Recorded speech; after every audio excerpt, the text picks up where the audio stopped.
जम्बू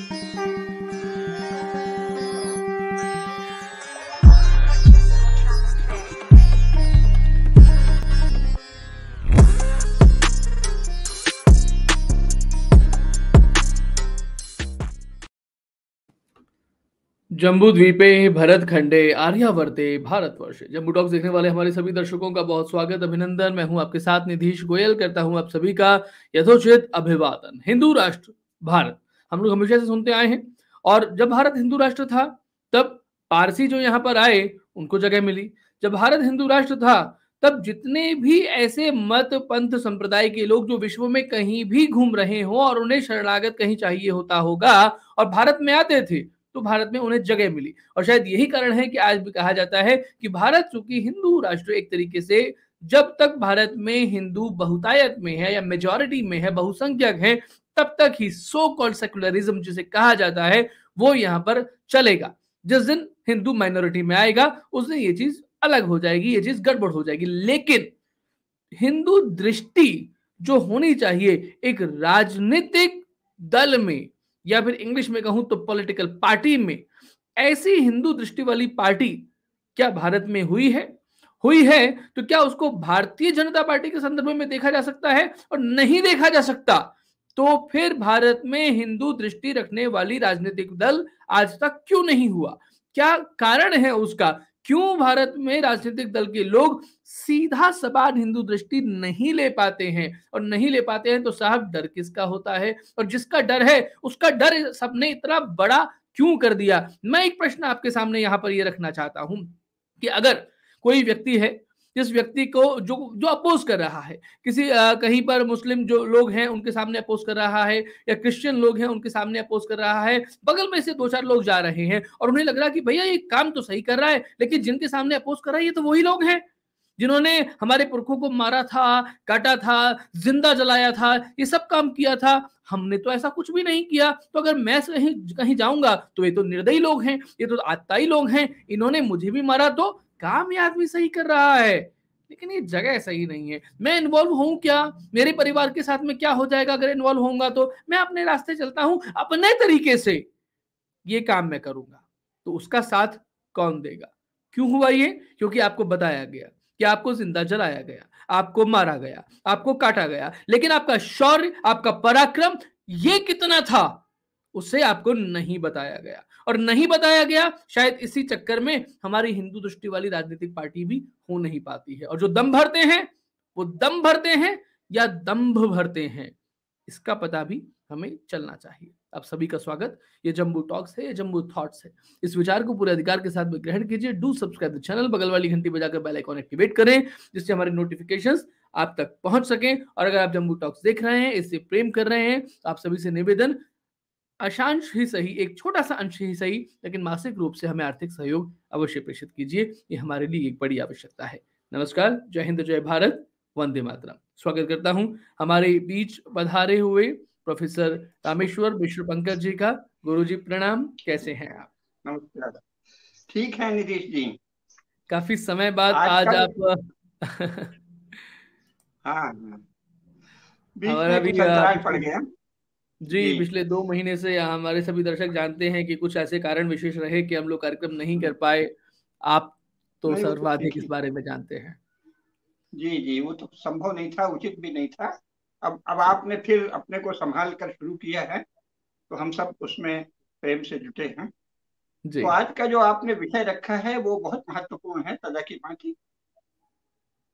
मित्रों, ये विषय बहुत गंभीर है और इसको ठीक से समझना चाहिए। मैं प्रयास करूंगा कि आपको जो भारत का इस विषय में सत्य है, राजनीतिक सत्य और ऐतिहासिक सत्य, उसको सरल ढंग से बताऊं। ये सत्य है कि भारत में इस समय एक भी हिंदू राजनीतिक पार्टी नहीं है और हिंदू दृष्टि या भारतीय दृष्टि को रखने वाली एक भी पार्टी नहीं है। पहले तो इस सत्य को जान लें। जब तक हम इस सत्य का ही सामना नहीं करेंगे और जो जिसको पसंद आए उसी को हिंदू हिंदू कहने लगेंगे, तो ठीक है, आप कहते हैं तो वो आपकी राजभक्ति है या दल भक्ति है या पार्टी भक्ति है, लेकिन उसका सत्य से कोई दूर दूर तक संबंध नहीं है। और धर्म से भी दूर दूर तक का संबंध नहीं है। आप झूठ बोल रहे हैं और अधर्म कर रहे हैं। अगर आप कांग्रेस या भाजपा या किसी भी पार्टी को हिंदू पार्टी कह रहे हैं तो आप दो काम कर रहे हैं, झूठ बोल रहे हैं और अधर्म कर रहे हैं। क्योंकि इन पार्टियों ने ही अपने को हिंदू पार्टी नहीं कहा है, तो आप जबरन उनको कह के जनता को भ्रमित कर रहे हैं। क्योंकि पार्टी वाले तो आपसे खुश नहीं होंगे। पार्टी वाले तो कहेंगे कि जो हम नहीं कह रहे हैं वो तुम हमारे सिर पे लाद रहे हो। लेकिन आप कुछ लोगों को जो हिंदू संस्कारों वाले हैं उनको बरगला के अपनी पार्टी के पक्ष में लाना चाहते हैं। तो ठीक है, ये करते हैं लोग, चुनाव में सारे संसार में होता है। हम आप पर फिर कोई टिप्पणी नहीं करेंगे। लेकिन फिर आप जिस विषय पर हम विचार कर रहे हैं उसके दायरे से बाहर चले जाते हैं। तो ये जो विचार है ये किसी पार्टी पर केंद्रित विचार नहीं हो सकता। ये सत्य पर, धर्म पर और राजनीतिक सत्य पर केंद्रित हो सकता है। तो मित्रों, इस विषय में जो सबसे पहले जानने की आवश्यकता है वो ये है कि राज्य जो चलता है उसके कुछ नियम हैं सारे संसार में। वो नियम अलग अलग हैं लेकिन कुछ चीजें सामान्य हैं। तो राज्य को चलाने वाले, राज्य को संभालने वाले लोग, जैसे कि अन्य क्षेत्र भी हैं, जैसे पत्रकारिता है, जैसे ये हम लोग चैनल में बात कर रहे हैं, इसके अपने कुछ नियम हैं। चैनल के कुछ नियम हैं कि ऐसे इतना प्रबंध करो, इस तरह से आप यूट्यूब से जुड़ो, उसकी सदस्यता लो, या जो भी उसके नियम है उनको मानो, इतना विज्ञापन जुटाओ, इतनी ग्राहकी जुटाओ, ऐसे लोगों से संपर्क करो, ऐसे बोलने वाले जुटाओ, ऐसे श्रोताओं को जुटाओ। हर चीज का एक नियम है ना एक। तो इसी प्रकार ज्ञान के अलग अलग क्षेत्रों में, शिल्प के अलग अलग क्षेत्रों में, सब में एक नियम है। तो राज्य का भी नियम है, ठीक है, उसके अलग अलग नियम है। क्रिश्चियन राज्य का कोई एक नियम है, मुस्लिम राज्य का कोई एक नियम है, बाकी सारे संसार में जो राज्य रहे हैं उनका कुछ अलग नियम है, हिंदू राज्य के अपने नियम है। तो एक तो ये जानना चाहिए। तो संपूर्ण भारतवर्ष में ये जो एंग्लो क्रिश्चियन ढांचे का राज्य है ये तो पहली बार 15 अगस्त 1947 ईस्वी में बना है। अब इसमें एक बड़ी समस्या आती है, इसको अच्छे से समझ लीजिए कि इसमें समस्या ये आती है कि भारत की और भारतीय सैनिकों की वीरता देखकर प्रथम और द्वितीय महायुद्ध में अंग्रेजों को ये तो समझ में आ गया कि नेताजी सुभाष चंद्र बोस के कारण और भारतीय सैनिकों में उनके प्रति उभरे भक्ति भाव के कारण, और ऊपर से जो आजाद हिंद फौज के सैनिकों के मुकदमे चले उनके कारण सैनिकों में जो क्षोभ हुआ, नौसेना विद्रोह हुआ, आदि कई कारणों से भारतीय सेना में क्षोभ जग रहा है। और भारतीय सेना की वीरता अंग्रेज अच्छी तरह देख चुके थे, अमेरिकी लोग अच्छी तरह देख चुके थे, फ्रेंच लोग अच्छी तरह देख चुके थे। तो उन्होंने इसी में कुशलता समझी कि ये हमको लात मार के भगा दें, इससे अच्छा है हम अपने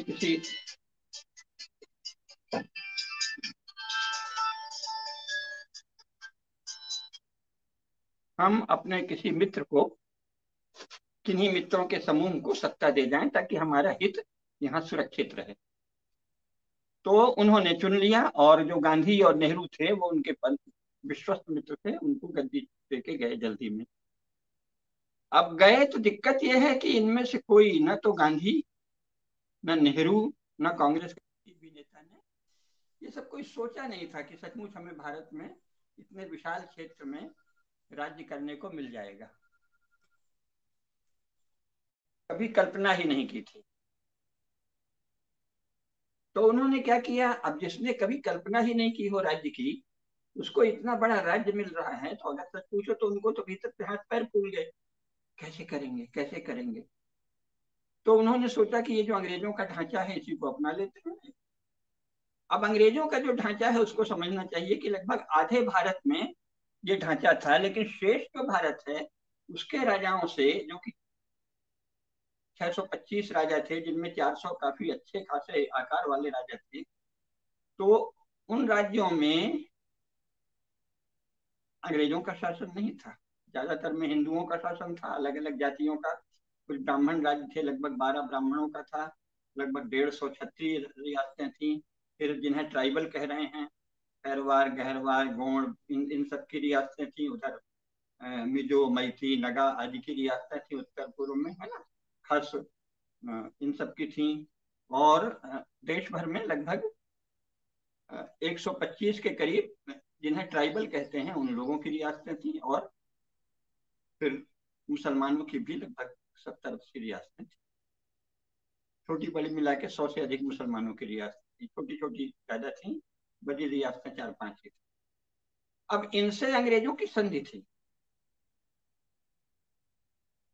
लेकिन उनका राज्य सीधे नहीं था, राज्य तो वहां उन्होंने चल रहा था। तो इतने बड़े क्षेत्र में अंग्रेजी ढंग ढांचे वाले राज्य को चलाने का अंग्रेजों को कोई अनुभव नहीं था, और जो भी अनुभव था अगर ध्यान से देखें तो वो 90 वर्ष में ही फेल हो गया, उन्हें यहाँ से जाना पड़ा। तो ये ढांचा परीक्षित नहीं था, परखा हुआ नहीं था। लेकिन अब नेहरू वगैरह को, गांधी नेहरू को और तो कुछ आता ही नहीं था, क्यों, राज्य की कोई पढ़ाई नहीं की थी। तो क्या करते हैं, तो उन्होंने कहा अच्छा ये बनी बनाई ब्यूरोक्रेसी है, बनी बनाई तथा कथित लीगल ब्यूरोक्रेसी है, इनको चलने दो, सेना भी है ही है, इसी को और फैला देंगे, और पुलिस का जो बल है वो भी ब्रिटिश ढांचे वाला है, उसको फैला लेंगे, काम चला लेंगे। अब भारत की जो समस्या है उसको समझिए, विशेषकर भारत के हिंदू राजाओं की। भारत में जो मुसलमान जागीरदार हुए उनको भी राज्य का कोई अनुभव अपने अपने इलाके में नहीं था। राज्य चलाने का सबसे विस्तृत, सबसे सुदीर्घ, सबसे व्यापक, सबसे गहरा अनुभव तो भारतीय हिंदू राजाओं को ही था। पता नहीं कब से यहाँ राज्य चल रहे हैं, है ना। महाभारत को ही लें तो 5100-5200 वर्षों से तो अविच्छिन्न परंपरा के प्रमाण मिलते हैं। बहुत से लोगों ने दिए हैं, इतिहासवेत्ताओं ने, जो भारतीय इतिहासवेत्ता हैं उन्होंने दिए हैं। स्वामी दयानंद ने सारे राजाओं की सूची गिनाई है सत्याग्रह प्रकाश में, है ना, महाभारत के बाद से। और ये सब लोग तो बड़े सत्यनिष्ठ और प्रामाणिक लोग हैं ना। तो इतने बड़े बड़े राजा, कोई 1000 वर्ष तक कोई वंश राज्य किया है, कोई 700 वर्ष, कोई 500 वर्ष, इतना इनको अनुभव है अलग अलग क्षेत्रों में। तो हिंदू राजाओं को उसका अनुभव था, और वो मॉडल क्या था भारत का, उस पर अलग से फिर कभी बात करेंगे। पर अभी सूत्र रूप में वो चक्रवर्तित्व का मॉडल था, यानी अपने अपने क्षेत्र में लोग राज्य करेंगे, क्षेत्र की अस्मिता, क्षेत्र की जनता, क्षेत्र के जनगण, उनकी संस्कृति, भाषा, पासमा पंथ आदि सबका प्रतिनिधित्व करते हुए अपने क्षेत्र में राज्य करेंगे। और संपूर्ण भारत क्षेत्र में जो सबसे प्रतापी राजा होंगे, जिनके पास विद्या और शासन दोनों का बहुत ज्यादा ज्ञान और अनुभव होगा, वीरता भी होगी, उनको हम अपना मान्य कर लेंगे। बस यही था। चक्रवर्ती सम्राट भी सीधे शासन कहीं नहीं करते थे। भारत का जो मॉडल है उसमें चक्रवर्ती सम्राट का अधिराजत्व तो मान्य है, और शेष राजा उनको बड़ा मान रहे हैं, और कुछ एक परंपरा बनी है। और राजाओं के लिए भी कोई समस्या नहीं है। राजा क्या कर रहे हैं, अपने अपने क्षेत्र में जो जो परंपराएं चली हैं, श्रेष्ठ परंपराएं, सर्वमान्य परंपराएं, उनको, उनकी रक्षा करते हैं। उसको कोई गड़बड़ी करता है तो दंडित करते हैं, और बाकी सब उसको चलने देते हैं। तो जिसे वर्णाश्रम धर्म प्रतिपालन कहते थे भारत की भाषा में। तो बहुत सरल सा काम है ना, कि आपने भली भांति बहुत अच्छे से व्यवस्था कर दी और धर्म के अनुसार शासन चलने दिया। इसी मान्यता के कारण अंग्रेजों का, जब ब्रिटिश राज 1858 में आया, तो जो राजा अंग्रेजों को भगाने में साथ नहीं दिए थे, धर्मनिष्ठ हिंदू राजाओं का, उन्होंने संधि कर ली अवसर देख के। ये तो ठीक है कि जिससे हमारा राज्य बना रहे, लेकिन उन्होंने यही किया कि उनका अधिराजत्व तो मान्य कर लिया। जैसे चक्रवर्ती सम्राट को हम मानते थे, तो तुम हमारे शासक नहीं होगे, अपने इलाके में हम ही शासन करेंगे, और हम तुमको अपने से बड़ा मानते हैं, समय समय पर तुम्हारी कुछ बात मान लेंगे, तुम्हारे कुछ सलाह मान लेंगे, और तुमको भेंट नजराना देंगे या सेना भी देंगे आवश्यकता पड़ने पर। इस तरह की संधि महारानी विक्टोरिया ने 1 नवंबर 1858 को स्पष्ट किया था कि हमारी भारत के राजाओं से संधि हो गई है, उसके अंतर्गत हम आए हैं, और भारतीय राजाओं के सीमा में और उनकी परंपराओं और मान्यताओं में हम कोई हस्तक्षेप नहीं करेंगे, और भारतीय राजाओं ने वचन दिया है कि वो हमारी सीमा में हस्तक्षेप नहीं करेंगे। तो इस तरह यह चक्रवर्तित्व का मॉडल ही थोड़ा हेर फेर से 1947 तक भी हिंदू राजाओं ने मान्य किया। अब समस्या यह है कि जो जवाहरलाल नेहरू ने और कांग्रेस ने उस समय के सत्ता की सौदेबाजी में सत्ता प्राप्त की, उसमें और कुछ उन्होंने सोचा ही नहीं था, अविचारित था। तो उन्होंने सोचा कि ये ढांचा पूरे देश में लागू कर देंगे। तो इसमें तेजी से बहुत सारी भर्तियां शुरू हुई, बहुत सारे और लोगों को शामिल करना शुरू किया। तो जाहिर है उसमें ज्यादातर वही लोग आए जिनको शासन का थोड़ा अनुभव था। तो ये इस तरह से शुरू कर दिया। अब ये अभूतपूर्व अनुभव है, क्योंकि जिस एंग्लो क्रिश्चियन ढांचे को भारत के गांधी नेहरू आदि ने अपना रखा है, वो भारत में भी, पूरे भारत में कभी शासन नहीं किया था उस ढांचे से। लगभग आधे भारत में ही ब्रिटिश शासन था। देश में राजाओं और मुसलमान जागीरदारों से ब्रिटिश शासन की संधि थी। तो पूरे भारत में राज्य का तो कोई अनुभव ही नहीं था। और जैसा भी ढांचा था, बड़ी कड़ाई थी, बड़ी शक्ति थी, तब भी वो 90 वर्ष में उनको भागना पड़ा। इसका मतलब ये अपरीक्षित ढांचा था, ये अप्रामाणिक ढांचा था, ये पक्का ढांचा नहीं था, इस पर भरोसा नहीं किया जा सकता। लेकिन जवाहरलाल नेहरू ने सोचा कि ये कर लें। और फिर जवाहरलाल नेहरू कम्युनिज्म से प्रभावित थे, सोवियत संघ से। तो जब आप भारत की किसी राज्य परंपरा को नहीं मान रहे हैं, तो आप फिर कहीं से लेंगे। तो उन्होंने सोचा कुछ अंग्रेजों से ले लें, कुछ स्टालिन से ले लें। और बड़ी चतुर थे, ऐसी निंदा नहीं करनी चाहिए कि जवाहरलाल ऐसे थे वैसे। बहुत चतुर और महत्वाकांक्षी राजनेता थे। तो उन्होंने सोचा कि हम थोड़ा ब्रिटिश ढांचे से मदद ले लें, थोड़ा सोवियत ढांचे, और कैप्चर कर लेंगे पूरे हिंदुस्तान। अब ये एक ऐसे व्यक्ति का संकल्प है जो बहुत होशियार है, बहुत धूर्त है, बहुत महत्वाकांक्षी है, लेकिन जिसे शासन का कोई अनुभव नहीं है, और जिसके पीछे शासन के अनुभव की कोई परंपरा नहीं है। अंग्रेजों को भी इतने बड़े देश में शासन का कोई अनुभव नहीं प्राप्त था। तो एक बहुत बड़ा जुआ खेल रहे थे जवाहरलाल नेहरू वगैरह ने। क्या किया, एक जुआ खेला। और इसी जुए के कारण उन्होंने क्या किया कि सीधे स्टालिन लेनिन वाली नीति से अपने विरोधियों को मरवाना नहीं शुरू किया, क्योंकि उसके वैसे ही हाथ पैर फूल रहे थे क्या करना है क्या नहीं। तो भाई हमारी गद्दी बची रहे, हमारे बाल बच्चों को गद्दी मिलती रहे, बाकी सब तरह के समझौते कर लो। तो उन्होंने सबसे पहले तो कहा कि हम इस तरह की तानाशाही नहीं लाएंगे, क्योंकि देख लिया था कि तानाशाही से बहुत बैर विरोध बढ़ता है। तो उन्होंने कहा कि अच्छा, वोट का अधिकार होगा, लोगों की बात सुने जाएंगे, तो जिससे हमें पता चलता रहे कि क्या हो रहा है। तो ये लोकतंत्र के नाम से ये ढांचा अपना लिया। अब वो ढांचा चल रहा है। समस्या ये है कि इस ढांचे पर न तो जवाहरलाल नेहरू और कांग्रेस ने कभी विचार किया, क्योंकि उनको तो कल्पना ही नहीं थी कि हमें शासन मिलेगा। शासन मिला है भारतीय सेनाओं की शक्ति के कारण, और नेताजी की शक्ति और पराक्रम और पुरुषार्थ के कारण, और दोनों महायुद्धों में अंग्रेजों की बर्बादी के कारण, और अंग्रेजों के द्वारा भारतीय सेनाओं और भारतीय वीर पुरुषों से भय के कारण वो यहाँ से गए। तो आपने तो शासन के लिए कुछ किया ही नहीं था, थोड़ी सौदेबाजी सी करते रहते थे कि हमको भी टुकड़ा मिल जाए। कांग्रेस का सारा रुख, आखिर गांधी जी 50 वर्ष की उम्र तक एक भी दिन उन्होंने ये नहीं कहा कि मैं देशभक्त हूं। उन्होंने कहा मैं ब्रिटिश शासन की सबसे वफादार प्रजा हूं, अंग्रेजी राज का सबसे वफादार सिपाही हूं। ये गांधी जी के शब्द थे। तो इन लोगों को भारतीय राज्य का तो कोई कल्पना नहीं थी कि हम भारत में राज्य करेंगे और भारतीय ढंग का राज्य लाएंगे। तो ऐसा आ गया।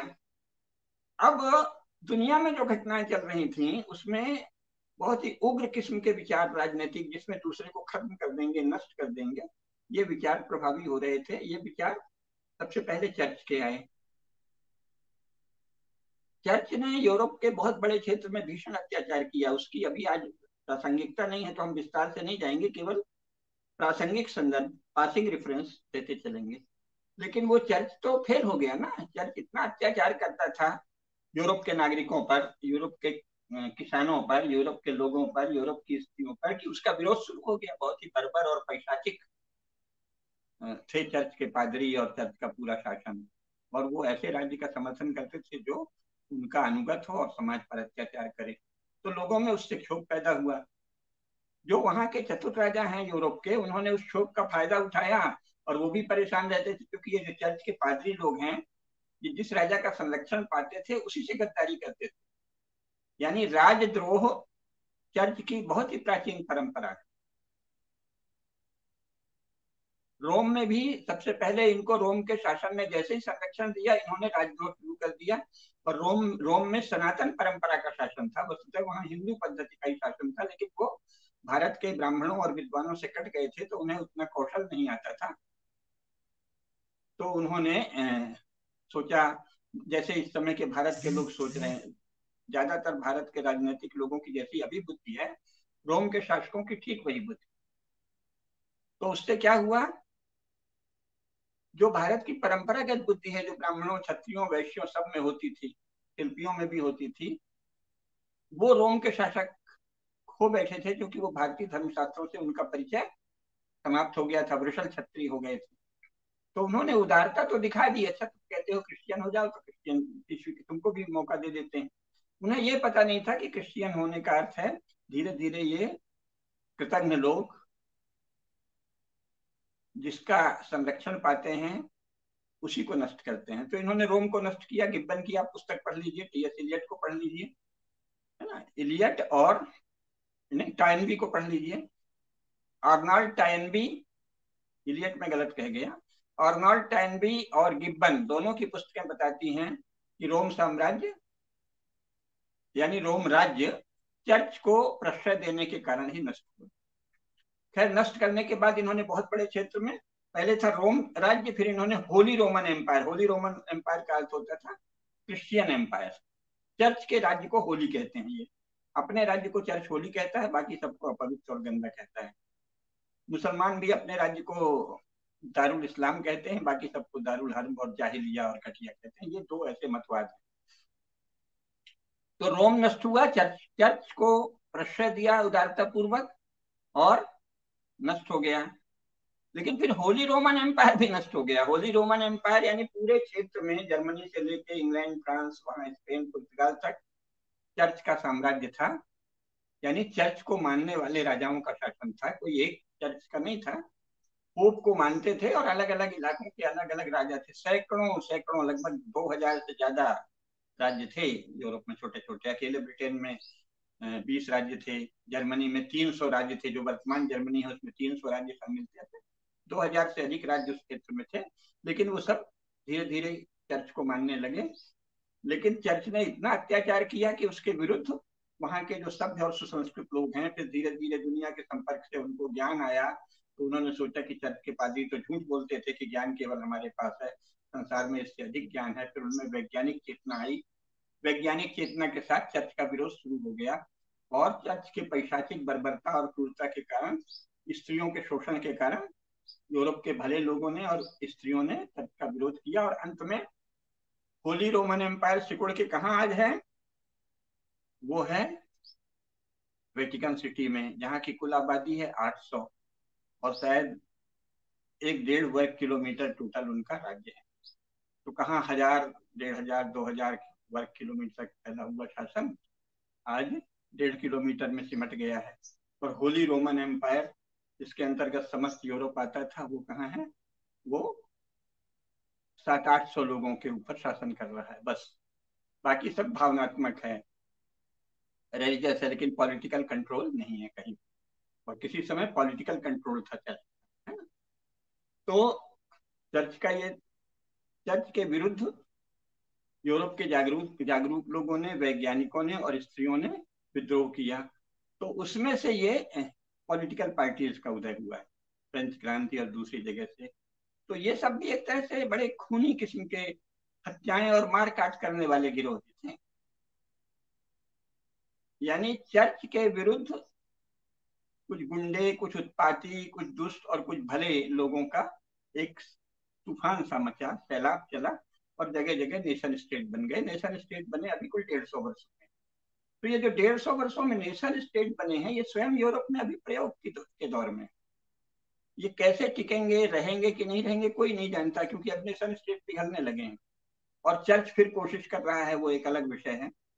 तरह तरह से आएगा कि नहीं आएगा, कि दुनिया में क्या होगा, लेकिन ना तो चर्च बचा, ना ही नेशन स्टेट बचे हैं, वो पिघल रहे हैं काफी। नेशन स्टेट को कंट्रोल करने के लिए बहुत से अंतरराष्ट्रीय संस्थाएं बन गई हैं, कानून बन गए वगैरह।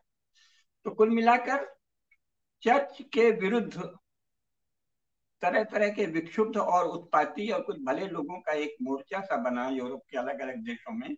उन्हें ही पॉलिटिकल पार्टी और मॉडर्न पॉलिटिकल सिस्टम कहते हैं। वो सिस्टम भी परीक्षित नहीं है, क्योंकि चर्च का जो सिस्टम था वो अस्वीकृत हो गया, उसकी कुछ चीजें ले ली। कई जगह चर्च को अभी भी अधिकार प्राप्त है, लेकिन वो सीधे उनका पावर नहीं है, कंट्रोल नहीं है पॉलिटिकल पावर पर। थोड़ा सा कंट्रोल है, पूरा नहीं है। ये जो नया सिस्टम आया है ये भी अभी परीक्षित नहीं है, तो उसकी नकल चल रही है भारत में। तो ये स्वयं में एक परीक्षित प्रणाली ही नहीं, लेकिन इसको योजना पूर्वक अंग्रेजों ने पहले वातावरण बनाया। अंग्रेजों ने तो हिंदू राजाओं से संधि की थी, क्योंकि उन्होंने बहुत कुछ हिंदू राजाओं से सीखा था। बड़े राज्य बनाना भी भारत से ही अंग्रेजों ने सीखा, उसके पहले अकेले इंग्लैंड 20 राज्यों में बटा था। तो राज्य चलाने की बुद्धि तो यूरोप के किसी देश को है नहीं, केवल भारतीयों को थी, यहीं से उन्होंने सीखा है।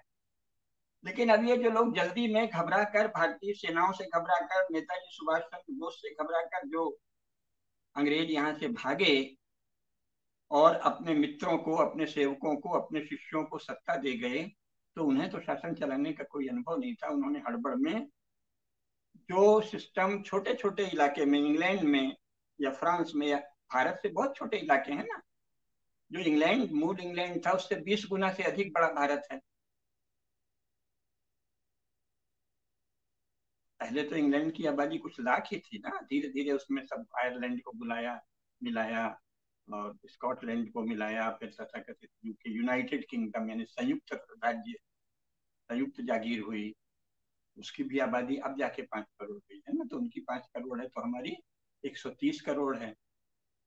तो अभी भी हम 25 गुने से ज्यादा बड़े तो अभी ही जनसंख्या के सकते हैं, क्षेत्रफल में भी 20 गुने से ज्यादा बड़े इंग्लैंड से।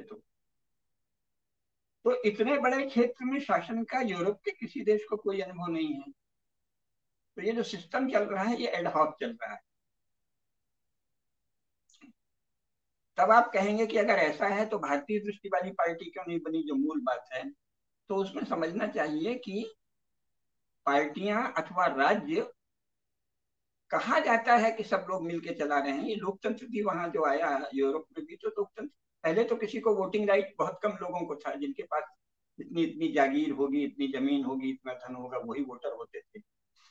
1928 तक स्त्रियां वोटर थी ही नहीं, क्योंकि माना जाता था कि स्त्रियों की आत्मा ही नहीं होती। तो तरह तरह के आंदोलन से कहीं 1928 में, कहीं 30 में, कहीं 35 में, कहीं 40 में, कहीं 48 में, कहीं 52 में पहली बार स्त्रियों को वोटिंग पावर मिली, वोटिंग राइट मिली। और बालिग मताधिकार भी द्वितीय महायुद्ध के बाद ही यूरोप में क्रमशः मिला है अलग अलग देशों में। तो बालिग मताधिकार यानी सभी जो बालिग लोग हैं उनको सबको वोटिंग पावर है, ये तो बिल्कुल हाल का मामला है ना। समझ लीजिए कि ये मुश्किल से 75-80 वर्षों का मामला है। उसके पहले तो था नहीं, तो शासन तो पहले भी था। तो शासन कोई सब लोग तो नहीं चलाते, क्योंकि जिन लोगों ने वोटिंग राइट दी वो भी कोई सबके प्रतिनिधि नहीं थे, थोड़े से लोगों के थे। उनको लगा अच्छा बहुत उत्पात हो रहा है तो हम असली शासन चलाए रहेंगे, थोड़ा इनको भी अधिकार दे दो, तो वोटिंग राइट दे दिया। वोटिंग राइट मिले हुए भी इस यूरोपीय ढांचे में कुल 75 वर्ष हुए हैं। 75 वर्ष पहले यूरोप में सबको वोटिंग राइट नहीं था, और स्त्रियों को वोटिंग राइट नहीं था, गरीबों को वोटिंग राइट नहीं था, कम पैसे वालों को वोटिंग राइट नहीं था, केवल बड़े बड़े जागीरदारों और धनियों को था। तो इसलिए शासन जो चलता है वो दूसरे तरह से चलता है, जो शासक हैं वो तय करते हैं। अब ये जो नई पद्धतियां आई हैं ये 2-3 प्रकार की हैं। एक तो सोवियत संघ वाली थी, वो फेल हो गई, लेकिन नेहरू ने उसी का अनुकरण किया। इसमें यह होता है, और दूसरी जो पद्धति है इंग्लैंड, फ्रांस, अमेरिका आदि में, वहां भी ये होता है कि शिक्षा और संचार व्यवस्था के द्वारा लोगों के मानस को प्रभावित करो और उनके मन में वो भावनाएं फैलाओ जो कि शासन के पक्ष में हो।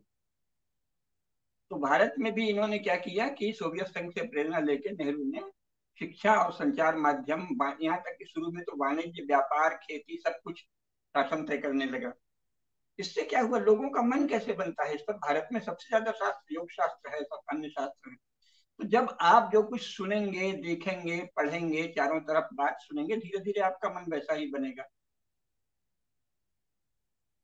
तो जो नेहरूवादी आए, इन्होंने सोचा कि सबसे पहले राजाओं के प्रति झूठी अफवाह फैला के घृणा फैलाने की कोशिश की। राजा शोषक होते हैं, एक भी राजा अगर थोड़ा गड़बड़ मिला तो उसके बारे में बढ़ा चढ़ा के उसकी खूब निंदा की, जबकि इंग्लैंड में राजा ही शासक है सर्वोच्च। तो जिसकी नकल कर रहे हो वो भी उसमें बारे में भी भारत में झूठ बता रहे हो। तो भारत के राजाओं को हटाया, फिर भारत के विद्वानों को जो परंपरा से राजनीति शास्त्र जैसे ग्रंथ लिखते थे, विचार करते थे कि शासन कैसे होना चाहिए, उनको बदनाम किया कि ब्राह्मण तो सब ऐसे ही होते हैं, पंडित तो सब ऐसे ही होते हैं। फिर धीरे धीरे व्यापारियों को बदनाम किया, जिनके कारण भारत पता नहीं कब से 2000 वर्षों का, तो वो खुद लोग रिपोर्ट जो दिए हैं वर्ल्ड इकोनॉमी पे एंगस मेडिसन ने, उसमें 2000 वर्षों का ही स्वीकार है कि 2000 में से 1800 1900 वर्षों तक भारत विश्व का सिरमौर रहा है अर्थव्यवस्था में भी, है ना।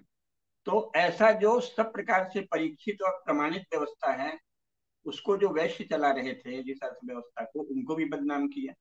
यानी इन्होंने सबसे पहले भारत के राजाओं को बदनाम किया, फिर भारत के पंडितों ब्राह्मणों को बदनाम किया, फिर भारत के वैश्यों को बदनाम किया, और राजाओं यानी क्षत्रियों को, राजाओं को बदनाम किया, उनके साथी जो राजन्य वर्ग था उसे बदनाम किया, यानी ब्राह्मण क्षत्रिय वैश्य तीनों को बदनाम किया।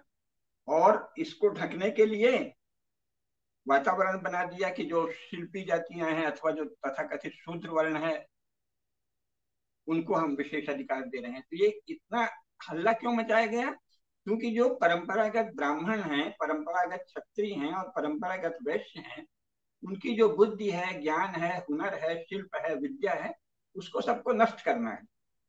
तो इतना बड़ा पाप कर रहे हैं, तो ये एक ध्यान आकृष्ट करने के लिए, दूसरी तरफ ध्यान खींचने के लिए आरक्षण की बात कर दी, और उसका हल्ला ऐसे मचा दिया जैसे कि सबको आरक्षण दे रहे हैं। जब जनगणना हुई तो क्या निकला? 14%, जबकि पहली जनगणना में वो केवल 4.5% थे। फिर और उसकी संख्या बढ़ाई गई, कई जातियों को मिलाया गया तो 7% हुए, फिर और जातियां मिलाई गई, 14% ना, 14% तो बहुजन कहीं नहीं होते, 14% को बहुजन कह दिया। ट्राइबल्स के तो राज ही थे जगह जगह, तो उनको भी कह दिया। ठीक है, बेचारों को अंग्रेजों ने बहुत सताया था, हिंदुओं ने तो कभी वनवासियों को सताया नहीं, तो उनको भी मिला लिया। लेकिन मूल तो जिन्हें शेड्यूल कास्ट कहते हैं वो तो 14% है। 14% तो बहुजन कहीं नहीं होते संसार की किसी परिभाषा में। तो 14% को कुछ विशेष आरक्षण आदि देने की घोषणा की, और इसे बता दिया कि हम बहुजन को दे रहे हैं, भारत के बहुसंख्यकों को हम दे रहे हैं, इसलिए हमको राजाओं की निंदा करने का, राजाओं को नष्ट करने का, ब्राह्मणों की निंदा करने का, ब्राह्मणों को नष्ट करने का, वैश्यों की निंदा करने का और वैश्यों को दबाकर उनसे तन निचोड़ने का अधिकार प्राप्त है। ऐसी तो ये राजनीति चल रही है, एक तरह से भयादोहन की और झूठ की। अब प्रश्न ये है कि शिक्षा और संचार व्यवस्था दोनों बलपूर्वक इन्होंने अपने अधिकार में कर ली, तो इसलिए सबका मन धीरे धीरे, जो झूठ फैलाया गया था कि शताब्दियों से ये हुआ है, शताब्दियों से वो हुआ है, जो नए लड़का लड़की पढ़ के निकलते हैं वो यही मानते हैं, अरे क्या करें, हम में तो कुछ खास कमी है। अब जो हिंदुत्व का शासन भी चाहते हैं, हिंदुत्व के प्रति अभिमान भी चाहते हैं, वो बड़ी मूर्खतापूर्ण बातें करते हैं। वो जो हिंदू समाज की मुख्य विशेषताएं हैं, उनको सबको तो वो बुराई मानते हैं। ये ऐसा ही है कि जैसे मेरे जो कुछ भी मेरा गुण है, मेरी बुद्धि है, मेरा शरीर है, मेरा स्वास्थ्य है, सबकी तो निंदा की जाए। अरे साहब, आपका शरीर भी बेकार है, आपका मस्तिष्क भी बेकार है, आपकी बुद्धि भी बेकार है, आपका पेट भी खराब है, आपकी नाक भी खराब है, आपका आंख भी खराब है, आपकी माथा भी, तो सबकी निंदा बताई जाए और फिर कहा जाए मैं आपका उद्धार करूंगा। तुम तो हमको खत्म कर देना चाहते हो। तो हिंदू राष्ट्र या हिंदू हित की जो बात अब लोग करते हैं, वो सब हिंदुत्व को समाप्त करने की के लिए काम कर रहे हैं। हो सकता है बिना जाने कर रहे हो, अनजाने। जाति को नहीं रखेंगे और जाति मानेंगे भी, ब्राह्मणों की निंदा करेंगे, राजाओं को खत्म ही कर दिया है, राजाओं को पर खत्म नहीं किया है। राज्य शास्त्र की जो भारत की विश्व में सबसे प्राचीन परंपरा है, राज्य करने का जो विश्व में सबसे अधिक कौशल है, सबको शिक्षा से बाहर, ज्ञान से बाहर और सम्मान से भी बाहर। ठीक है, जनता में अभी भी पुराने शासकों के प्रति सम्मान है, लेकिन शिक्षा से और व्यावहारिक जगत से उसको बाहर कर दिया। और ब्राह्मणों का अभी भी भारत में बहुत सम्मान है, लेकिन लोग उस पर रोज चोट हो रही है। और धनी होने को जैसे कोई अभिशाप बता दिया, ये पूंजीपति है, ये शोषक है, गालियां गालियां। तो ये पागलपन जो चला है, वो हिंदू समाज को नष्ट कर देना, इसकी सभी संस्थाओं को नष्ट करना और फिर हिंदुत्व की बात करना, ये एक नया पागलपन चल गया। ये तो मिशनरियों का है ना, क्योंकि वो झूठ बहुत बोलते हैं, छल बहुत करते हैं। जिसको नष्ट करना हो कहते हैं हम उसी की रक्षा कर रहे हैं। ये सीधे मिशनरी भाषा है। आप देखिए कि जब वो भारत में आए, क्योंकि मिशनरी और ईसाई कोई वीर जाति नहीं, काफी कायर है। भारत में उन्होंने ये नहीं कहा कि हम तुम पर शासन करेंगे छाती ठोक के, ये कहा हम तो आपके यहाँ जरा कुराज है, बैड गवर्नेंस है, तो हम गुड गवर्नेंस देने आए। अरे तुम्हें खुद गवर्नेंस नहीं आती थी? इंग्लैंड खुद 20 टुकड़ों में बटा था, भारत से सीख कर तुमने बड़ा राज्य बनाने की कल्पना की है ना? जर्मनी, फ्रांस, इंग्लैंड सबने भारत से सीखा है। सेना की कोई परंपरा ही नहीं थी इंग्लैंड में, भारत में सेना की अत्यंत प्राचीन परंपरा है, तभी तो भारत के सैनिकों ने इंग्लैंड और फ्रांस की रक्षा की। लेकिन वो बातें क्या करते थे, हम भारत में सुशासन देना चाहते हैं, गुड गवर्नेंस देना चाहते हैं, हम तो भारत का भला चाहते हैं। इसीलिए जो उनके विरुद्ध कोई कुछ करे तो वो कहते थे ये भारत द्रोह, राजद्रोह है। चंद्रशेखर आजाद, भगत सिंह, श्यामजी कृष्ण वर्मा, रास बिहारी बोस, किसी के विरुद्ध कौन सा अभियोग लगाते थे? राजद्रोह। यहाँ तक कि लोकमान्य तिलक राजद्रोही, गांधी जी को भी राजद्रोही कहा, नेहरू पर भी राजद्रोह का अभियोग चलाया अंग्रेजों ने। जो हमारा विरोधी है वो राजद्रोही। इरादा था कि भारत के राज्य को, भारत की राज्य परंपरा को, भारत के समाज को पूरी तरह नष्ट कर दो। बातें ये थी कि हम भारत की रक्षा के लिए आए हैं। तो वही नकल अभी के कांग्रेस पार्टी ने और बाकी पार्टियों ने और हिंदू संगठनों ने भी अपना ली है कि हिंदू समाज की जो कुछ भी संस्था है, हिंदू समाज की 11 संस्थाएं थी, अलग अलग स्तर की समाज की। एक तो जाति थी, कुल समूह जिसे कहते हैं, परिवार, परिवार कुल का अंग है, कुल समूह का। कुल समूह को ही जाति कह देते हैं। कौन से कुल समूह के आप हैं? बड़ा कुल समूह, ज्यादा संख्या हो गई तो जाति कह दिया, मुख्यतः तो वो कुल समूह है। इसके बाद व्यापारियों की अलग अलग श्रेणियां होती थी, उनकी पंचायतें होती थी, व्यापारिक विषयों पे मुख्य न्याय वहीं हो जाता था। गांव की पंचायतें होती थी, मुख्य न्याय गांव संबंधी वहीं हो जाता था। गांव पंचायत, फिर सर्वखाप पंचायत होती थी जिसमें पूरी सभी खापों के लोग इकट्ठे होते थे। अलग अलग खाप की अलग पंचायत है, फिर सर्वखाप पंचायत, या पूरी मेली की पंचायत, या पूरे क्षेत्र की पंचायत है ना? व्यापारियों की श्रेणियां हैं, संप्रदाय हैं। कोई आप उपासना संबंधी कोई विवाद है तो संप्रदायों के आचार्य का सम्मेलन होगा, उसमें उसका निपटारा हो जाएगा राजा की अध्यक्षता में। तो आपने कुल समूह नष्ट कर दिया, गांव की न्याय व्यवस्था नष्ट की, श्रेणियों की न्याय व्यवस्था नष्ट की, संप्रदायों की न्याय व्यवस्था नष्ट की, वर्ण को नष्ट किया, आश्रम को नष्ट किया, और फिर भारत के राज्य की भी निंदा करने लगे। और इन सबको नष्ट करने को आपने हिंदू धर्म की रक्षा अभी भी बचा रखा है। बहुत से लोग कहते हैं वर्ण व्यवस्था खत्म करो। अरे वर्ण व्यवस्था तो खत्म हो गई है, उसको पुनर्प्रतिष्ठा करो तो समझ में आता है। नहीं करो तो नहीं करो, खत्म किसको कर रहे हो? जो है ही नहीं उसे खत्म करने की बात। तो ये तो जैसे ईसाई मिशनरियों के चेले हैं जो अपने आप को हिंदू संगठन कहते हैं और दावा करते हैं कि ऐसे इससे हिंदुत्व का भला होगा। अरे कोई उसका इतिहास में प्रमाण मिलना चाहिए। आप जो भी कह रहे हैं उसका शास्त्रों में प्रमाण मिलना चाहिए। अन्यथा आप समझ रहे हैं कि अब से पहले आपके सब पूर्वज ऐसे मूर्ख हुए हैं। यानी हिंदुओं के करोड़ों साल, हम लोग कहते हैं हिंदू लोग, और कम से कम 50,000 तो अब विदेशी मानते हैं, और कम से कम 10,000 का तो रिकॉर्ड है, ऑन रिकॉर्ड। तो 10,000 वर्षों में सारे ही हिंदू राजा, सारे ही हिंदू विद्वान, सारे ही हिंदू महाजन, हिंदू वैश्य, सारे ही हिंदू शिल्पी, सारे ही हिंदू सेवक सब मूर्ख ही होते रहे। अब आप बताएंगे कि कैसे हिंदू समाज को चलेगा? तो ये तो विचित्र बात है। सब नष्ट करो, जाति नष्ट करो, कुल समूह, कुल को मान्यता ही मत दो, व्यक्ति है, व्यक्ति ही अपना मालिक है। फिर संप्रदाय को मत मानो, वो सब बेकार की चीज है। किसको मानो? पार्टी को मानो, या कोई नया संगठन बन गया है उसे मानो। तो ये तो अपने से पहले जितने भी महान विद्वान, वीर राजा, श्रेष्ठ महाजन हुए हैं उन सबको मूर्ख कहना है ना। इसका अर्थ है कि हिंदुत्व के नाश को ही हिंदू संगठन और हिंदू धर्म की रक्षा और हिंदू समाज की रक्षा बताया जा रहा है। लेकिन जो मुख्य विषय है, ये सब तो हो ही चल रहा है। इसका अर्थ है वर्तमान में जो पार्टियां हैं वो मुख्यतः क्रिश्चियन माइंड वाली पार्टियां हैं, ईसाई मिशनरियों की जायज या नाजायज संतानें हैं। लेकिन प्रश्न ये उठता है कि हैं तो इसमें हिंदू घरों के ही बच्चे, हिंदू घरों के ही बच्चियों की प्रमुखता है, हिंदू घरों के ही बुजुर्गों की प्रमुखता है, प्रौढ़ों की प्रमुखता है, हिंदू घरों के ही लोग हैं जो दावा कर रहे हैं कि हम हिंदू समाज का भला करेंगे। तो हिंदू दृष्टि से कोई राजनीतिक पार्टी क्यों नहीं आई? तो इसका मुख्य कारण जैसा मैंने बताया, एक तो विद्या का आपने हिंदू विद्या को नष्ट कर दिया, सनातन धर्म के ज्ञान प्रवाह को नष्ट कर दिया, विद्या के प्रवाह को नष्ट कर दिया। तो जो पादरियों ने पढ़ाया था, जो एंग्लो क्रिश्चियन शिक्षा है, वो जो पढ़ाई जा रही है, धीरे धीरे वही दिमाग बन गए। तो कोई भी हिंदू दृष्टि राज्य करने की इच्छा करने वाले लोगों में कैसे पनपेगी? जब आप हिंदू विद्या केंद्र बनाएंगे, हिंदुओं के ज्ञान को पोषित करेंगे अलग अलग क्षेत्रों में। हिंदू ज्ञान माने कोई एक चीज नहीं है, वेद पढ़ा दिया तो वो हिंदू ज्ञान नहीं है। वेद, आप वेद विशारद हो गए तो हिंदू ज्ञान की एक शाखा के विशारद हो गए। आप ज्योतिष में महारथी हो गए तो हिंदू ज्ञान की एक शाखा के, गणित ज्योतिष, फलित ज्योतिष, संगीत, शास्त्रीय संगीत, नृत्य, नाट्य, चित्रकला, फिर तरह तरह के शिल्प, खेती, वाणिज्य, कृषि के बहुत सारे क्षेत्र हैं। कृषि के शिल्पों के अनंत क्षेत्र रहे हैं भारत में।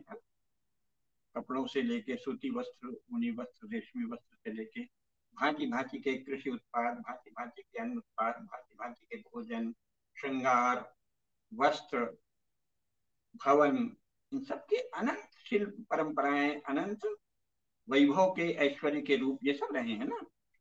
तो विद्या केंद्र में ये नहीं है कि फलानी फलानी किताब पढ़ा दो तो उससे हिंदू विद्वान पैदा हो जाएंगे।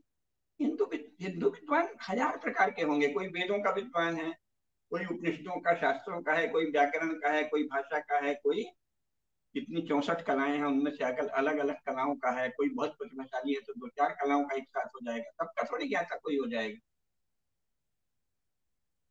फिर जैसी रुचि है, जैसे संस्कार है, जैसी प्रवृत्ति है, उस शास्त्र का ज्ञाता होगा। तो ऐसे केंद्र होंगे, ऐसे विश्वविद्यालय जहाँ उच्च शिक्षा के सभी अनुशासन जब पढ़ाए जाएंगे, तब तो ये बोध आएगा ना कि राज्य कैसे था और राज्य चलाया कैसे जाता है, और शत्रु से सामना करते हुए भी अपने समाज को सुदृढ़ रखने की कौन सी कला है। सेना संयमित रहे जैसे कि भारत की सेना है ना। लूटने नहीं लगे जैसे अमेरिकी सेना जहां जाती है लूटपाट करती है।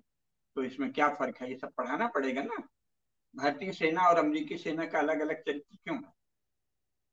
ब्रिटिश सेना इतनी बर्बर, क्रूर और पैशाचिक क्यों थी, और ब्रिटिश भारतीय जो थे वो इतने सौम्य, सुसंस्कृत, कृतज्ञ, सच्चे और अच्छे और वीर क्यों थे? सब पढ़ाना पड़ेगा ना हर विषय में। ये थोड़ी कि बस आर्मी का जो ब्रिटिश ढांचा है वही सदा रहेगा, नहीं, आप दोनों का अंतर बताएं। भारतीय सेना का आचार विचार, मान्यता, परंपरा, शिक्षा, ज्ञान, मान्यताएं, शिष्टाचार सब कैसे थे वो बताना पड़ेगा।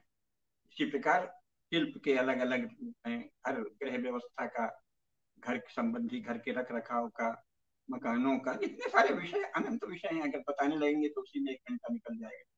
तो उन सब का, यानी शिक्षा को भारतीय ज्ञान की वाहक बनाना और साथ में दुनिया का भी नया ज्ञान लेना, तो वो तो किसी ने किया नहीं। नतीजा ये है कि अभी का जो ढांचा है एंग्लो क्रिश्चियन ढांचा, इसी में न्याय की संस्था जिसे वो कहते हैं, जो लीगल, यानी एंग्लो क्रिश्चियन विधि के विशेषज्ञों की संस्था है। लीगल ऑफिसर हैं जिन्हें जजेस आदि कहते हैं, हिंदी में न्यायाधीश कह देते हैं, वो न्यायाधीश नहीं है, हमने अलग से बात की है। लीगल ऑफिसर्स हैं, है ना। जजेस हैं, जज तो हैं लेकिन वो न्यायाधीश नहीं है, वो जुडिशियल ऑफिसर हैं। इसी प्रकार प्रशासनिक अधिकारी हैं। तो इन सब को जो पढ़ाया जा रहा है उनसे भिन्न कोई चीज पढ़ाई जाएगी ना। अगर भारतीय राज्य आएगा तो हिंदू दृष्टि की पॉलिटिकल पार्टी इन सब पर विचार करेगी। शुरू में तो विचार ही करेगी, क्योंकि हमने पॉलिटिकल आर्मी की बात तो नहीं कर रहे हैं कि एक राजनीतिक सेना कैसे तैयार हो जो मार काट करे, जैसे मुसलमान और कम्युनिस्ट जगह जगह करते हैं आतंकवाद के जरिए, हम सबको मार देंगे। तो वो तो आवश्यकता नहीं है और उससे कोई काम नहीं होता, ये हम लोग जानते हैं। तो कोई पॉलिटिकल आर्मी की बात नहीं है, लेकिन पॉलिटिकल पार्टी अगर है तो वो तो ज्ञान पर ही आधारित होगी ना। तो हिंदू ज्ञान का शिक्षण ही कोई नहीं हो रहा है तो हिंदू पार्टी कहाँ से आए? तो एक पार्टी बनी थी तत्काल, राम राज्य परिषद,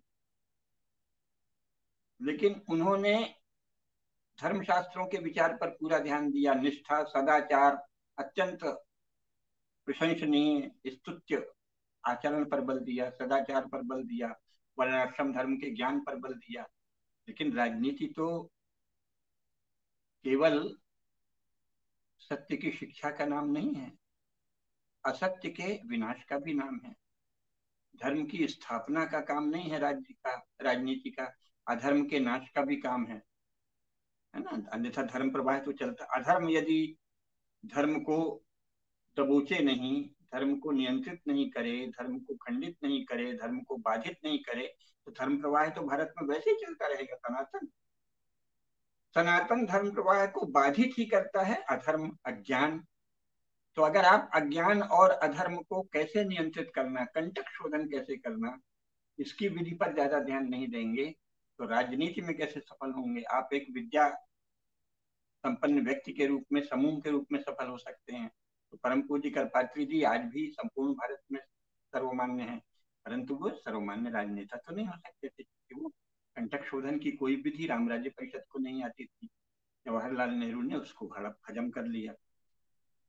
इसी प्रकार हिंदू महासभा तो उस अर्थ में हिंदू पार्टी है ही नहीं, क्योंकि वो यूरोपियन नेशनलिज्म की नकल में एक हिंदू नेशनलिज्म की बात करती है। तो वो तो जैसे ही आपने हिंदू नेशनलिज्म की बात की, आप यूरोपियन शिष्य हो गए, यूरोप के विचार के नकलची हो गए। यूरोप के विचार के नकलची होने में भी हो सकता है बहुत शक्ति हो, लेकिन वो विचार फिर यूरोपीय है। और वो संभलेगा कैसे, क्योंकि यूरोपीय विचार ने अभी तक भारत जैसे विशाल क्षेत्र में एक राज्य के संचालन का कोई प्रमाण प्रस्तुत नहीं किया है, ये ध्यान रहे। भारत जैसे विशाल क्षेत्र में कौन सी शासन प्रणाली टिकाऊ, सबका कल्याण करने वाली, सब में प्रीति और प्रेम उत्पन्न करने वाली, सद्भाव बनाने वाली होगी, इसका यूरोप में कोई प्रमाण नहीं। इतने बड़े क्षेत्र में किसी एक राज्य का शासन ही नहीं है यूरोप में। संपूर्ण रूस वाले हिस्से को छोड़ दें तो संपूर्ण यूरोप के बराबर है ना भारत। संपूर्ण यूरोप में आज तक एक राज्य नहीं है। संपूर्ण यूरोप में एक ही पार्टी का शासन हो, ऐसा आज तक नहीं है। तो भारत उससे क्या सीख सकता है? यूरोप से भारत कुछ नहीं सीख सकता। और इस्लाम से सीखने का तो सवाल ही नहीं है। उनके तो जितने हमारे छोटे छोटे गांव हैं उतने बड़े बड़े राज्य बने। कुएं मिल गए, 10-20 कुएं मिल गए तो अमेरिकनों और अंग्रेजों और फ्रेंचों ने एक उनका नेशन स्टेट बना दिया। तो भारत जैसे विशाल क्षेत्र में जितना बचा है वो भी, और जो बाकी और जुड़ने की इच्छा रखता है, फिर से पुराना क्षेत्र पुनः जम्बू द्वीप, आप ये श्रृंखला ही चला रहे हैं। तो जम्बू द्वीप में शासन का यूरो ईसाई ढांचे को तो कोई अनुभव ही नहीं है ना। तो उससे आप क्या सीखेंगे? जहाँ की वो उपज है, आखिर यूरो क्रिश्चियन ढांचा यूरोप की उपज ही है ना, भारत में तो नहीं उसको सोचा गया। और वो यूरोप में ही इतने बड़े क्षेत्र में शासन में असमर्थ, तो भारत में कैसे समर्थ होगा? तो जो लोग हिंदू नेशनलिज्म की बात करते हैं, हिंदू राष्ट्रवाद की या भारतीय राष्ट्रवाद की, इंडियन नेशनलिज्म की भी, वो हिंदू दृष्टि से नहीं है, क्योंकि ये यहाँ की भाषा ही नहीं है। राष्ट्रभक्ति की बात तो करेंगे लेकिन मुख्यतः धर्म की बात करेंगे, सनातन धर्म। तो ये जानना चाहिए। तो जब तक सनातन धर्म का चिंतन राजन्य वर्ग में व्यापक बनाने वाला कोई संकल्पित दल नहीं होता, तब तक हिंदू दृष्टि वाली पार्टी उसे कहेंगे ही नहीं। तो भारत में हिंदू दृष्टि से राजनीतिक पार्टी बनाने का कोई प्रयास नहीं हुआ।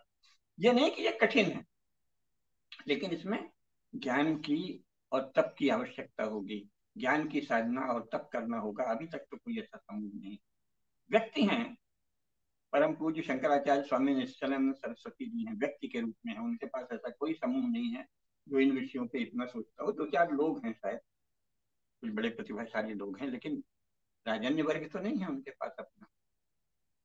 और भाजपा ने तो कभी हिंदू दृष्टि का दावा ही नहीं किया। वो तो एक सर्वसमावेशी, सबको साथ लेकर चलने वाली, सब में डीएनए आदि खोजने वाली वो एक अलग पार्टी है। जैसे कांग्रेस थी वैसी भाजपा है। कांग्रेस धीरे धीरे हिंदू द्रोही हो गई थी, भाजपा हिंदू द्रोही नहीं है। ये बहुत बड़ी चीज है, इसीलिए हिंदू उसे पसंद करते हैं। और अगले चुनाव में भी हर हिंदू का ये कर्तव्य है कि वो भाजपा को शासन में लाए। लेकिन आज का विषय तो वो नहीं है कि हम चुनाव में वोट किसे दें। चुनाव में वोट तो भाजपा को ही देना चाहिए, अन्यथा हमारा अस्तित्व ही खतरे में है। सोनिया गांधी जी तो एक ऐसा विधेयक लाई थी कि हिंदुओं को नष्ट ही कर डालती, जो भी तेजस्वी हिंदू होता उसे जेल में डाल देती।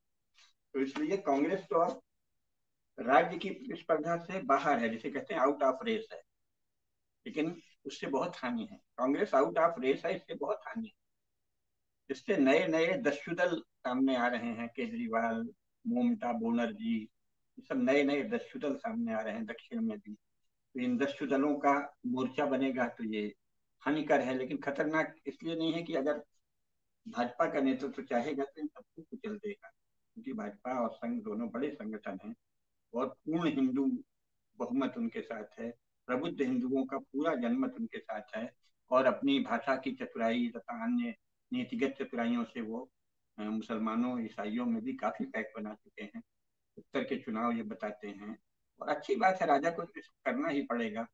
तो इसलिए कोई दस्यु दलों पर नियंत्रण मोदी जी अवश्य पालेंगे। केजरीवाल और ममता बनर्जी शीघ्र ही शमित हो जाएंगे या दमित हो जाएंगे, ऐसा पूरा विश्वास है, तो चिंता की बात नहीं। लेकिन ध्यान देने की बात है, सजगता की बात है, क्योंकि जो केजरीवाल है ये बहुत बड़ा खतरा है। ये एक तरह से विदेशी शक्तियों का बहुत बड़ा एजेंट है, और ये एजेंसी भ्रष्टाचार के द्वारा ही होती है। बहुत भ्रष्ट और आपराधिक कार्य ये लोग करते हैं, उस पर नियंत्रण करना चाहिए। और हमें लगता है कि मोदी जी और अमित शाह इस पर नियंत्रण कर ही लेंगे, ममता बनर्जी को भी शमित कर लेंगे। तो वो अब शांत चित्त से एक हिंदू दृष्टि का राजनीति में विकास कैसे हो इस पर चिंतन करना चाहिए, जिसको धीरे धीरे हिंदू पार्टी बन जाएगी। यहाँ कुछ फुटकर बातें और बता दें, वो इस मूल बात को समझने में सहायक होगी। वो मूल बात पहले तो ये है कि जो प्रारंभ में नीतीश जी ने कहा था वो बड़ी महत्वपूर्ण बात है, लेकिन उसमें समझ इसका एक पेंच है। जैसे उन्होंने कहा ना, पारसी भी आए, यहूदी भी आए, कोई भी आता है सब सम्मान से रहता है, ये हिंदू दृष्टि है। तो ये अंशतः सत्य है, अंशतः सत्य नहीं है, क्योंकि हिंदू दृष्टि ये है, हिंदू दृष्टि का सबसे सबल प्रतिनिधित्व कौन करता है? वाल्मीकि रामायण, महाभारत और फिर मनुस्मृति। मनुस्मृति अत्यंत प्राचीन है, महाभारत में भी मनुस्मृति का उल्लेख है, और उसका मूल नाम क्या है? मानव धर्मशास्त्र।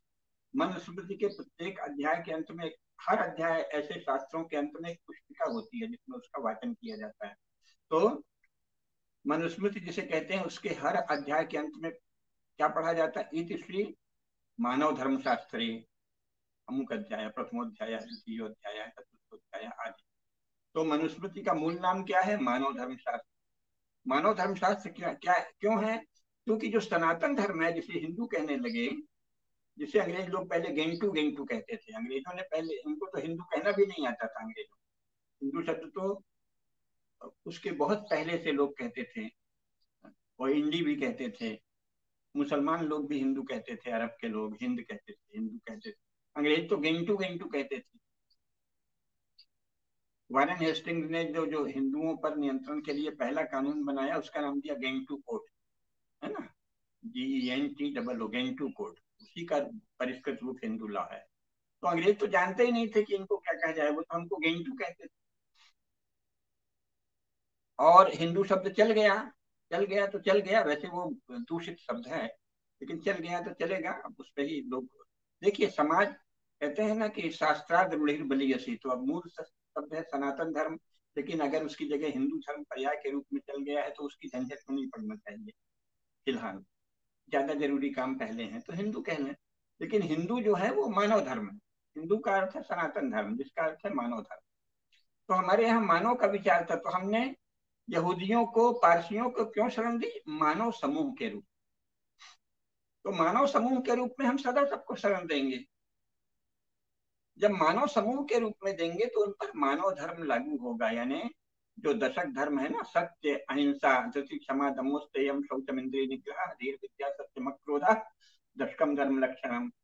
तो यहाँ उसी मनुष्य को शरण देंगे जो सत्य का आग्रह रखे, जो अहिंसक हो, जो अन्यों के प्रति प्रेम भाव रखे, है ना, सदाचार का आग्रह रखे। तो जो अपने आप को कहे कि हम यहाँ इस्लाम को फैलाएंगे, इस्लाम असली मजहब है, कोई कहे हम ईसाइयत फैलाएंगे, यही असली रिलीजन है, तो वो तो दंडनीय अपराधी होगा हिंदू दृष्टि से। इसलिए वर्तमान में जो लोग उनको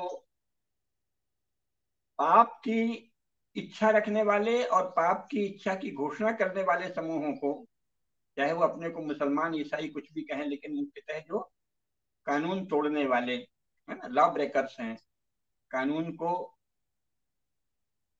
तोड़कर समाज में अव्यवस्था फैलाने वाले, हिंसा, बलात्कार, क्रूरता, पैशाचिकता फैलाने वाले जो समूह हैं, उनका दमन न करना हिंदुत्व नहीं है। 75 वर्षों में कांग्रेस ने और अब इधर भाजपा ने भी जो आतताइयों का, नृशंस कर्मा लोगों का दमन नहीं किया, ये हिंदू दृष्टि बिल्कुल नहीं है। हमने पारसियों को, यहूदियों को, किसी को भी शरण दी मनुष्य समझकर, मानव समझकर। हम किसी को पारसी समझकर जगह नहीं देते। अच्छा, आप मानवों का एक समूह है जो अपने को पारसी कहते हैं, आप मानवों का एक समूह है जो अपने को यहूदी कहते हैं। तो भारत के राजा मानव समुदाय को शरण देते रहे हैं, यहूदी को नहीं, पारसी को नहीं। हम इस तरह का भेद ही नहीं करते। अंग्रेजों को भी शुरू में इसी का लाभ मिला कि हमारे लोगों ने समझा मनुष्य हैं, व्यापार करने आए हैं, चलो दे दो। हमने मनुष्य समझकर, अगर हम पहले समझ लेते कि ये अंग्रेज अलग कोई नस्ल है और इनकी बुद्धि ही अलग है और ये तो हमको नष्ट करना चाहते हैं, तो यहाँ हम उनको भून देते, खत्म कर देते।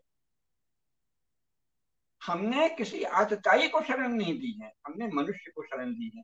इसलिए अगर कोई यहाँ रहकर फिर हम ही को नष्ट करने की बात करे कि तुम्हारा धर्म गंदा है, हमारा धर्म श्रेष्ठ है, वो तत्काल वध के योग्य है, दंड के योग्य है, यही शास्त्र कहते हैं।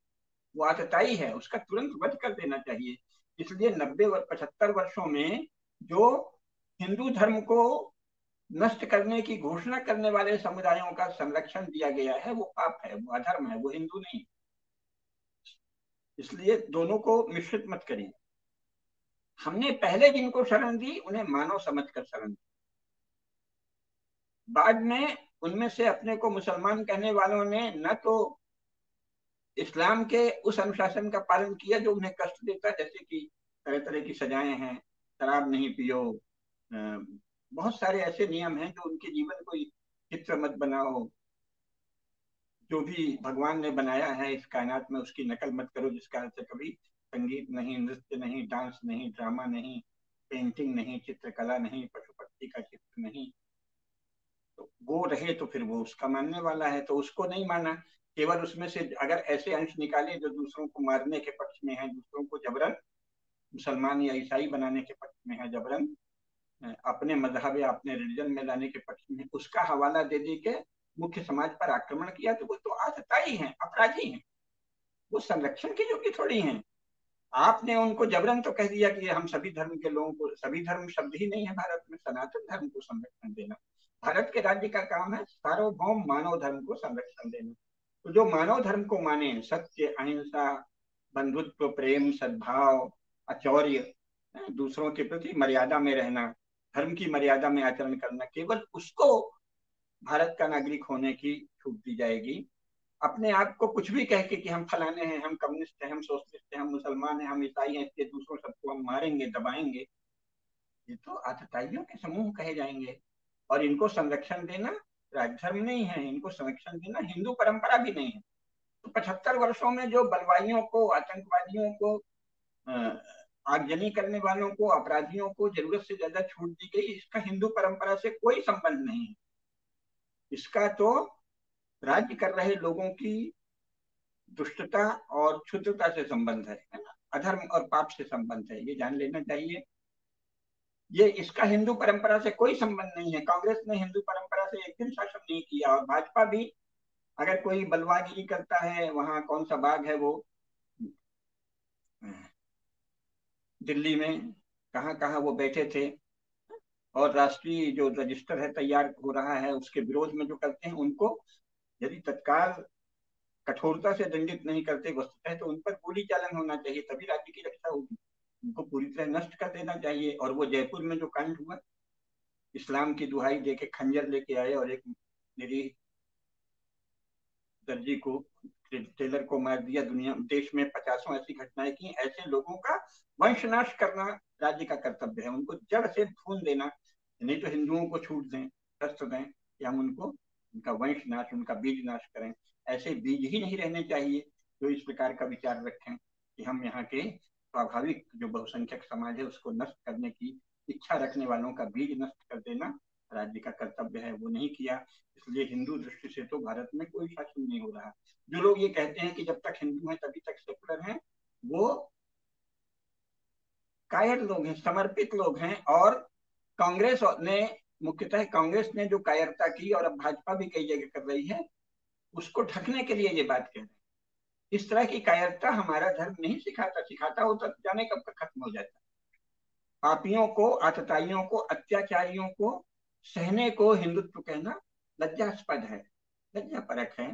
और भारत में जो कोई भी राजनीतिक पार्टी अभी तक हिंदुत्व की नहीं बनी, उसका मुख्य कारण ये है कि हिंदू धर्म, हिंदू ज्ञान परंपरा जो विशाल है और सभी क्षेत्रों में फैली है, वेद, व्याकरण, शास्त्र अलग है, साहित्य आदि अलग है, उसके बाद फिर खेती है तो वाणिज्य है तो व्यापार है तो शिल्प है तो गणित है तो ज्योतिष है, फलित ज्योतिष है, गणित ज्योतिष है, संगीत है, नृत्य है, नाट्य है, हजारों भवन बनाने की कला है, खेती की वैज्ञानिक जो भारतीय विज्ञान वाली विधियां हैं, इस्पात बनाने की, तमाम तरह के शिल्पों की भारतीय विधियां हैं, उन्हीं के बल पे इतने बड़े बड़े मंदिर और महल खड़े हैं।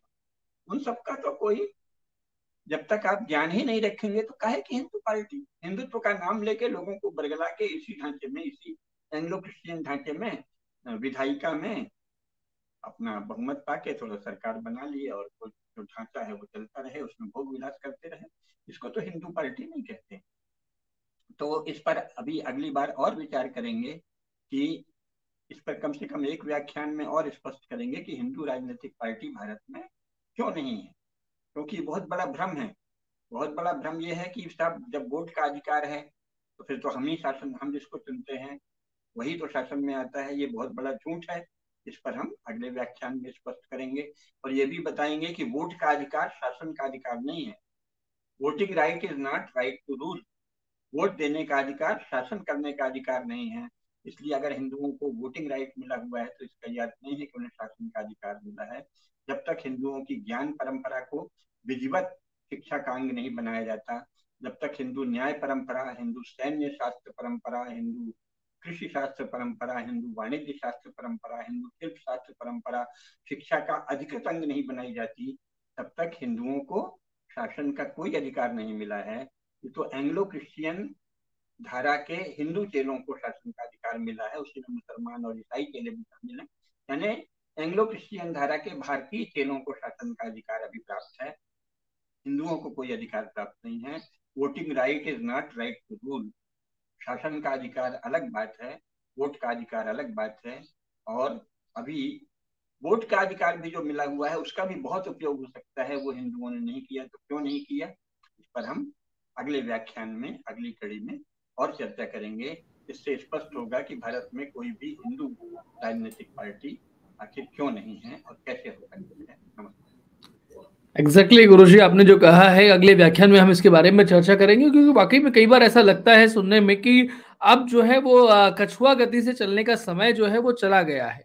अब थोड़ा तेज गति से हमें चलना पड़ेगा, द्रुत गति से आगे बढ़ना पड़ेगा। अगर अमृत काल की बात की जा रही है, हम लोग अमृत काल में जम्बू द्वीप की बात कर रहे हैं, दिव्य भव्य भारत की बात कर रहे हैं, तो ये सब बातें राजनीति से निकल करके सामने आएंगी। और राजनीति से निकल करके अगर सामने आती है तो प्रत्येक व्यक्ति को वो राजनीति सीखनी पड़ेगी। और उस राजनीति का मतलब केवल और केवल पॉलिटिक्स से नहीं है। उस राजनीति का मतलब भारत की पूरी ऐसी व्यवस्था से है जो रामायण काल, महाभारत काल से लेकर के आज तक जब जब भी भारत को स्वर्णिम भारत कहा गया, उसका एक पूरा का पूरा पक्ष बताती है। उस पक्ष को हमें समझना होगा और इसीलिए द्रुत गति से आगे चलने का इस समय आ गया है। अपना अपना काम पूरी श्रद्धा के साथ में, पूरे स्नेह के साथ में, पूरे भाव के साथ में हम करें, ये मेरा आप सभी से कहना है। बहुत धन्यवाद गुरुजी आपका चर्चा में सहभाग करने के लिए और इस बात को हमें बताने के लिए। अगले कार्यक्रम में जो इसी विषय पर आप करने वाले हैं, हम थोड़ा सा और विस्तार से इसके बारे में जानेंगे। और जो हमारे दर्शकों के प्रश्न हैं वो जरूर आप कमेंट बॉक्स में लिखिएगा, क्योंकि अब आपकी टिप्पणियां आती हैं उससे भी हमारे कार्यक्रमों की रीच आगे बढ़ती है। और वो प्रश्न जब आगे हमारे एक्सपर्ट्स तक पहुंचते हैं तो उन प्रश्नों का उत्तर भी आगे आने वाली चर्चाओं में वो समाहित कर पाते हैं। तो कृपया अपने प्रश्न जो है वो सही तरीके से लिखिएगा, अपना नाम लिखिएगा, आप कहाँ से हैं वो भी लिखिएगा। आप चाहें तो हमें ईमेल भी कर सकते हैं, goyalnitish@gmail.com। ये ईमेल आईडी चैनल के अबाउट सेक्शन में भी गिवन है, वहां से भी आप इसे ले सकते हैं। चैनल को सब्सक्राइब करें, वीडियो को लाइक और शेयर करें। और आपको लगता है कि देश और धर्म के लिए हम कुछ अच्छा काम कर रहे हैं तो हमें सहयोग करें। मासिक रूप से जो भी आपको समझ में आता है वो सहयोग करें। आप सदस्यता लेकर के कर सकते हैं, डायरेक्टली कर सकते हैं, लेकिन करना चाहिए, ऐसा मेरा आपसे अनुरोध है। बहुत धन्यवाद गुरुजी पधारने के लिए। सभी दर्शकों का बहुत धन्यवाद। नमस्ते, जय हिंद, जय भारत, वंदे मातरम। वंदे मातरम।